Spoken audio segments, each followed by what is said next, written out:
This video presents a reference factory trial for corn cracking, including the test setup, machine operation, and visual output comparison under two different processing modes. The test material is corn, processed using a Belek C-series cracking mill under controlled factory trial conditions.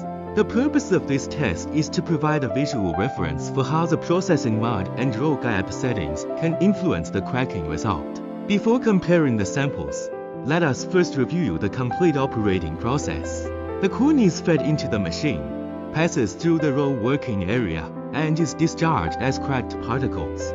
Stable feeding and consistent machine operation are important for achieving a more controlled and repeatable result. The first sample was produced using single pair roll mode, with a reference roll gap setting of 1.5 mm. Under this setup, the corn is processed into a relatively coarse cracked particle range.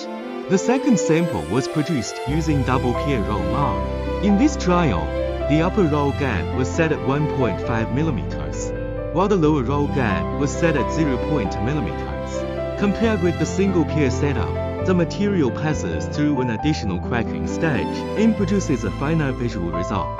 The side-by-side comparison shows how the processing mode and roll gap settings can affect the final output. However, the actual cracking result also depends on the material condition, including kernel size, moisture content, cleanliness, feeding stability, and the requirements of the downstream process.